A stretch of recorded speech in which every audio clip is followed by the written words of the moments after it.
Mr. Khan, thank you.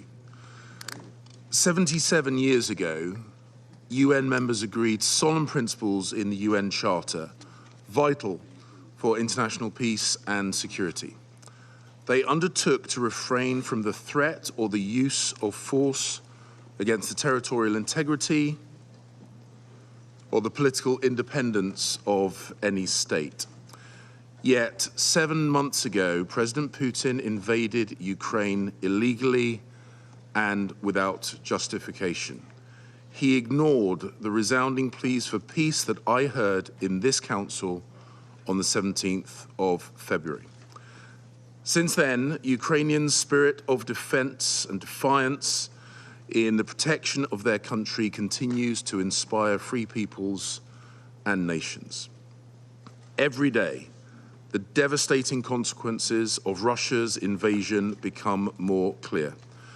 UN agencies have confirmed more than 14,000 civilian casualties so far, and the actual total is likely to be much higher.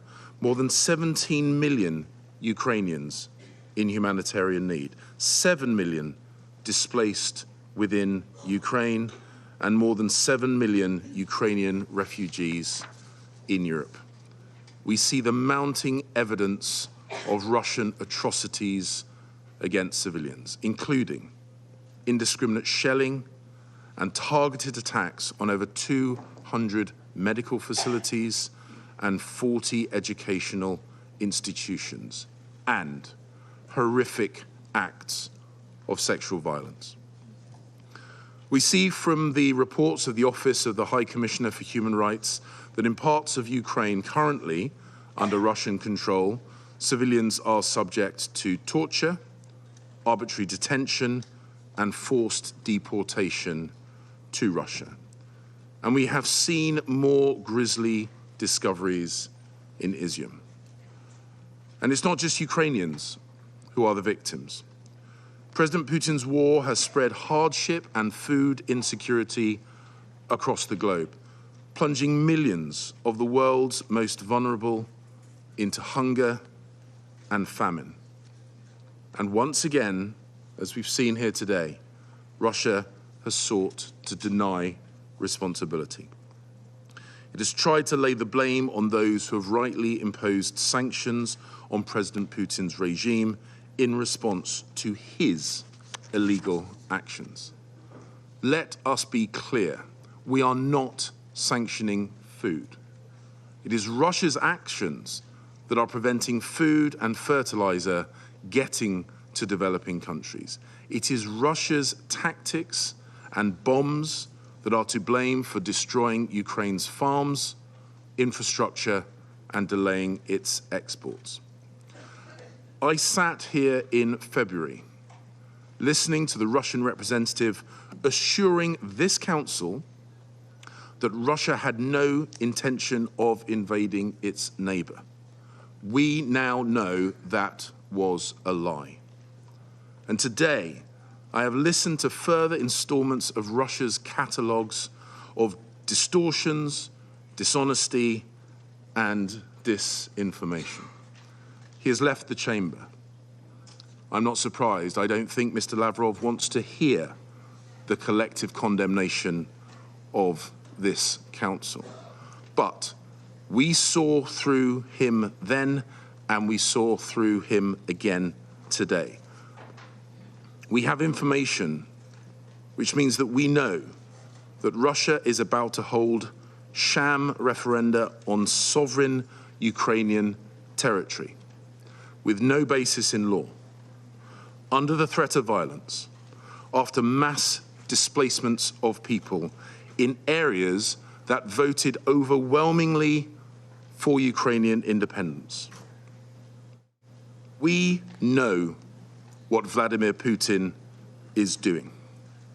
He is planning to fabricate the outcome of those referenda. He is planning to use that to annex sovereign Ukrainian territory. And he is planning to use it as a further pretext to escalate his aggression. That is what he plans to do.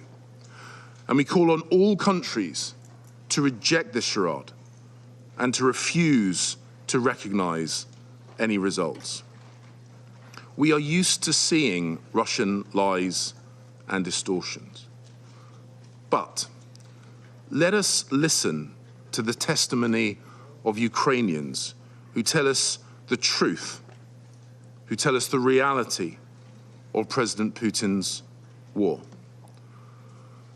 Dr.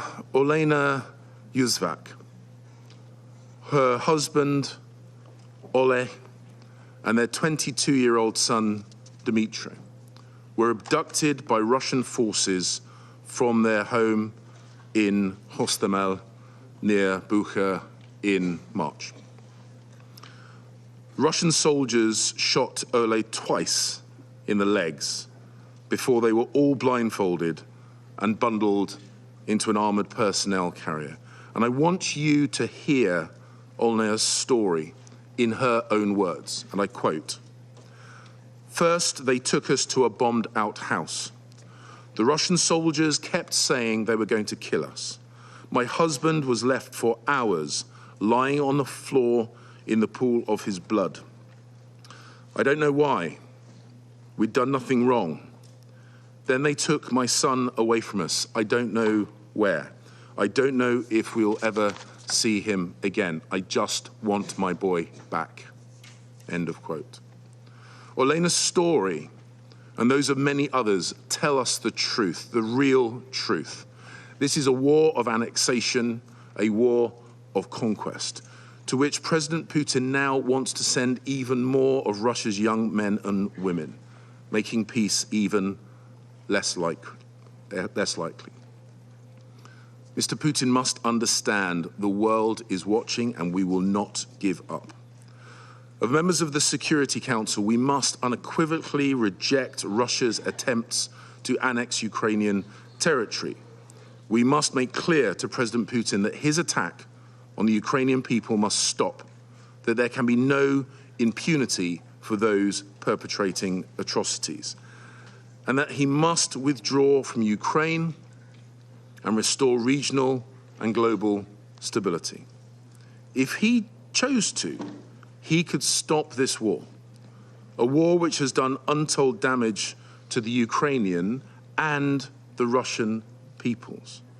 His war is an assault on Ukraine, an assault on the UN Charter, and an assault on the international norms that protect us all. So, we stand with our Ukrainian friends for as long as it takes, because Ukraine's fight for freedom is the world's fight for freedom. It is our fight for freedom. And if Ukraine's sovereignty and territory are not respected, then no country is truly secure. These are the reasons why Ukraine can and must win.